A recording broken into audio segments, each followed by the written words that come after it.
Warahmatullahi wabarakatuh. Hello and welcome everyone. Our topic is one that every student and future professional needs to master, getting recruited. Okay, whether you are planning to apply for a job in the industry or just seeking a role in an event organizing committee, you'll find this session help useful. Let's go through each stage of the recruitment process. Okay, among the activities and lesson, we'll be working on learning how to look for a job, okay, write a cover letter and a resume, and finally how to perform well in an interview. We'll also go through different types of resumes and cover letters. We'll also learn how to identify our strengths and personal values so we can match them to the right opportunity. We'll also be looking at both solicited and unsolicited applications. Okay, I'll show you how to avoid scams and find credible job sources. For this session as well, make sure you have a notebook or a document open to take notes. There will be a short practical activity that is completing quizzes, okay, on cover letter and resume, which I'll give the links later. Let's stay engaged and you may ask questions whenever you have one in the class WhatsApp group. Okay, ready to begin? Let's get started with the job search process. Okay, now let's talk about the overall job search process. Think of this as a step-by-step journey. Okay, first you must identify your qualifications, what you can offer. Okay, then you need to look for reliable sources of job information. Once you find an opening, you write a cover letter to introduce yourself. Okay, then comes the resume, your most important marketing tool. Finally, you prepare for the job interview. Each of these steps requires preparation and strategy. Today, we'll discuss tips and examples for each one.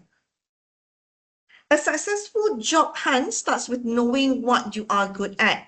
It also includes knowing where to look and how to present yourself. We'll explore how to tailor your application to different roles. Whether you're applying for a real-world job or a leadership role in a student project, the process is basically similar. Employers want to know that you are serious and prepared. So, okay, the more effort you put into the process, the better your chances. Keep your questions coming, guys. Okay, I'll answer them after in the WhatsApp group. All right, identifying your qualifications. Let's begin with you. Okay, you. Before applying for anything, you must know yourself well. Employers want to hire someone who understands their own strengths and weaknesses. What skills do you have? Ask yourself, what skills do you have?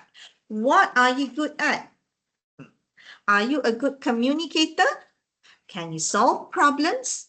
These are just some of the traits employers look for. Others include being a team player, having leadership potential, and showing positive attitude. But how do you find out what you have? By doing a personal inventory. Okay? All right, personal inventory. You reflect on your skills, experience, values, and goals. Don't just list your academic achievements. Think about your personality too. Are you adaptable? Do you work well under pressure?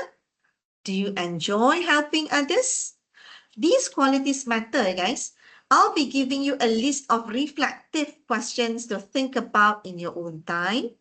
Doing this reflection will help you write stronger resumes and answer interview questions better. Take a few minutes now to write down 3 of your strongest qualities.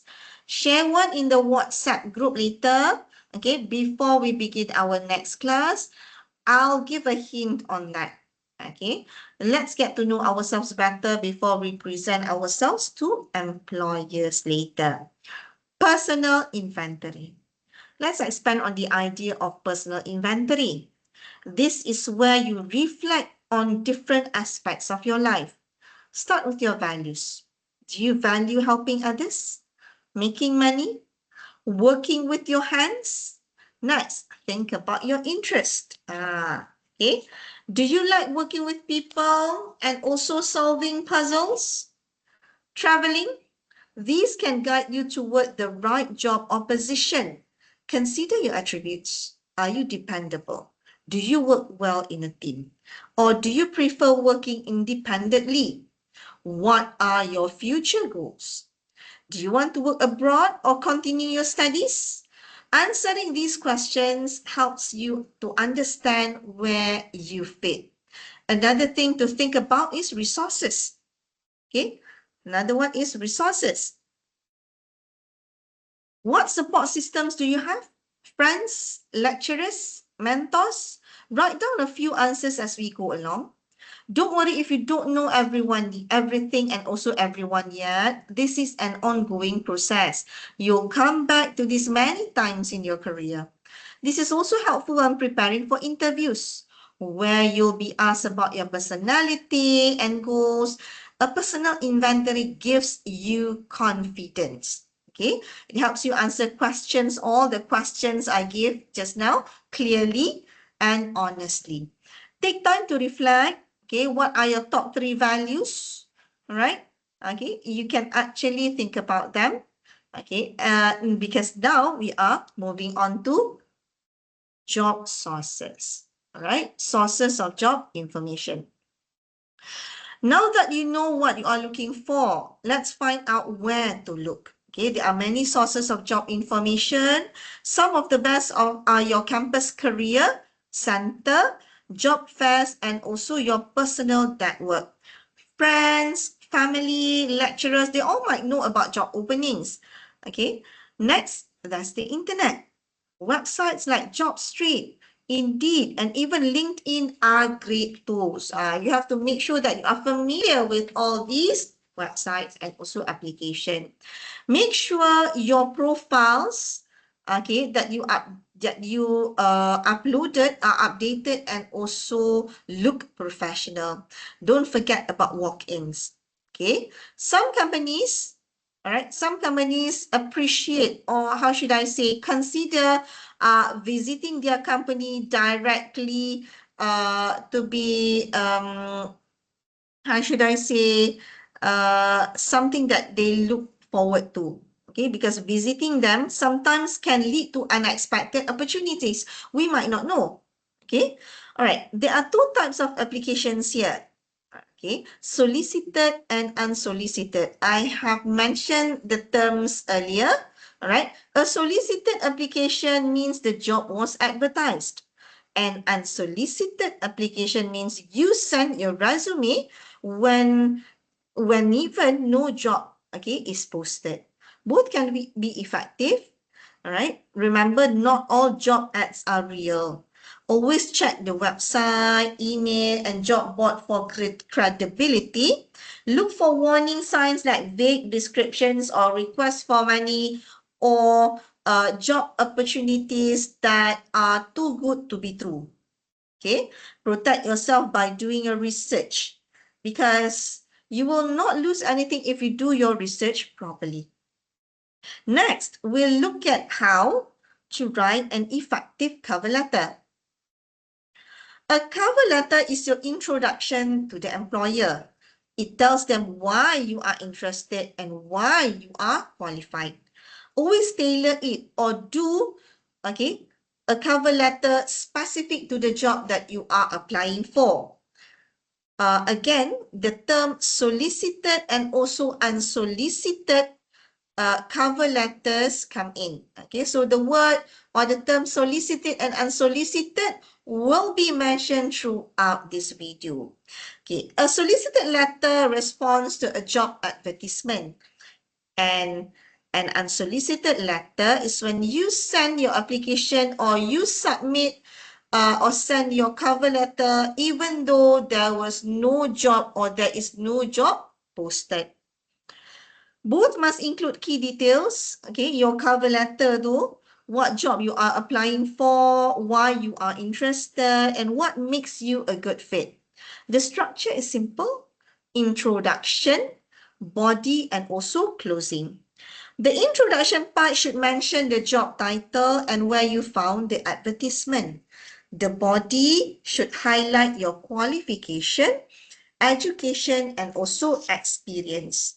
Use specific examples. The closing should express enthusiasm and request an interview. Keep it to one page. Make it formal and professional. Avoid slang and errors. Okay, make sure that you proofread before sending.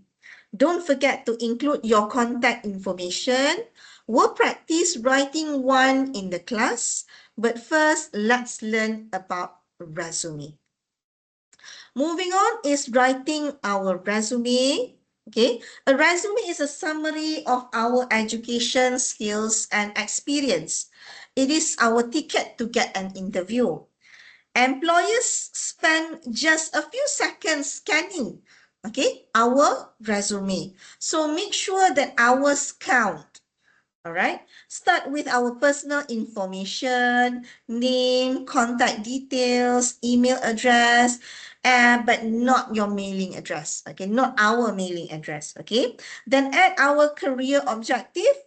What kind of job that we are aiming for? Okay. Next, list our education and working experience. Put the most recent first. I always ask my students to put the recent, meaning here latest year first. Okay.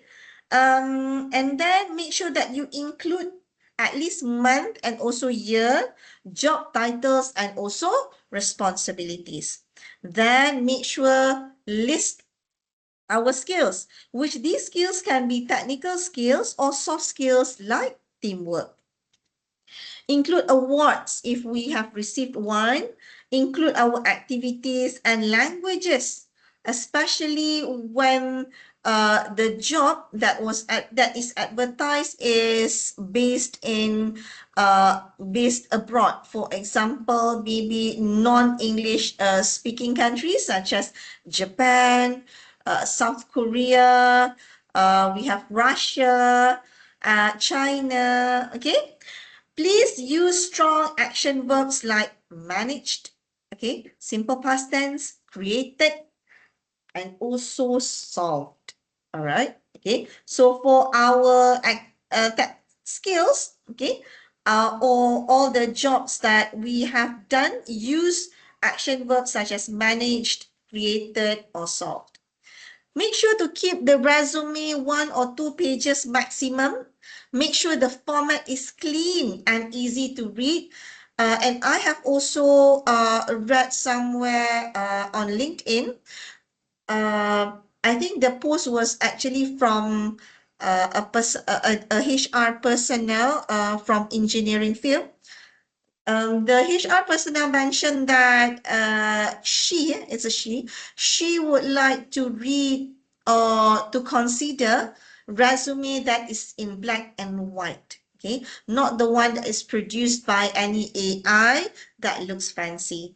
Because engineering, unless it is a multimedia field, then you should stick with black and white, okay?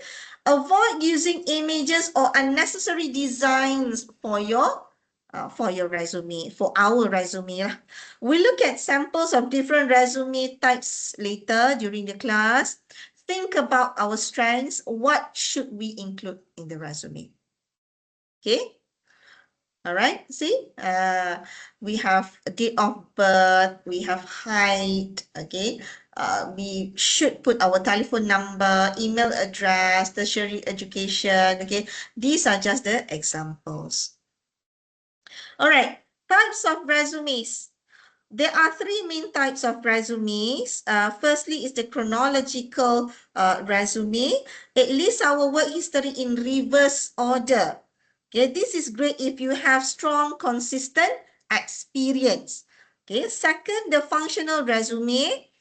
This highlights skills more than job history. It is useful if we have gaps in our experience or are changing careers. Third, the combination of hybrid resume. This blends both styles, skills first, then job history. Choose the one that fits our background best. if we are, or I believe you are students with little work history, a functional or combination format might work better. All right. No matter which format you use, actually, clarity and honesty are key. Do not lie or do not make up any information just to make sure that uh, just only to how should I say, to impress the readers or the potential employer, because it will not bring good things in our application. Okay. Don't forget to tailor resume. Don't forget to tailor the resume to the job you are applying for. Use keywords from the job advertisement. For example, requirements. Okay, if the requirements match, okay, match our qualification, then you are encouraged to use the keywords. Okay, because we need to tailor our resume with the job advertisement. So make sure that make sure that we have the keywords from them. Okay, we'll practice choosing a format and building draft resume in the class later. But first, let's talk about preparing for interview. Preparing for job interviews. Okay, the resume gets us to the interview. The interview gets us to the job. Preparation is everything. Okay, there are different types of interviews: one-on-one, panel, phone, and even multi-level. Okay, each one requires a different strategy. Research the company before your interview and understand, understand the company's mission and values. Review common interview questions. For example, tell me about yourself. So you should be able to prepare with the answer. What are your strengths? Where do you see yourself in 5 years? Those are popular questions. Practice your answers out loud. Get a friend to help. Dress professionally, be on time. 15 minutes early is ideal. Okay, bring copies of your resume, your certificates, and references. Make eye contact and smile. Watch your body language. Be honest about your experiences. If you don't know something, say so. After the interview, thank the interviewer. Follow up with a thank you email because it shows professionalism. All right. In our course, I have updated the interview assessment to a Visome assignment. Okay, to a Visome assignment. Each student is now required to produce a Visome, okay, a video resume that responds to the job advertisement that you have selected. Okay, you should have selected your job advertisement by this time. Okay, the Visome is an individual project, must not exceed 5 minutes and must be uploaded to YouTube. You will submit the YouTube link to me for marking. This Visome carries a weightage of 20% of your total assessment. Before recording your Visome, prepare a script. Okay, I do need to see your script and submit it along with the link. You can PM me, meaning here, message me personally. We'll talk about scripting and performance techniques later in the class, so don't worry about it. Okay, this means that we'll discuss how to write a clear and confident script that reflects your personality, experience, enthusiasm of the job. Okay. We'll also explore tips for speaking naturally, maintaining good eye contact with the camera, using appropriate facial expressions and gestures, and presenting yourself professionally on screen. You learn how to open and close your resume strongly, as well as how to avoid common mistakes like reading the script word for word or using a monotone voice. This will help you to deliver a memorable and impressive video resume. Thank you for listening. We are almost done. Basically, after an interview, your job isn't over. Okay, first take notes about what went well during the interview and what did not. This helps you improve next time. Okay. Second, send a follow-up email. There's no wrong with it. Okay. Thank the interviewer and restate your interest in the position. Keep it short and polite. Also notify your references that they might get a call. Okay. Also, let them know what job you have applied for. All right. If you don't get the job, don't give up. Ask for feedback if possible. Keep applying and improving. Now for your final task, okay, submit the job advertisement that you have found. All right. Write a short cover letter later in the class. All right. And basically will take about 30 to 60 minutes to work on these tasks. Okay. Uh, every step you take helps you grow professionally and become more confident in your abilities. Start early, stay positive, and most importantly, take charge of your future career. The journey begins now and it begins with you. Okay, that's all for today. Thank you very much. Goodbye.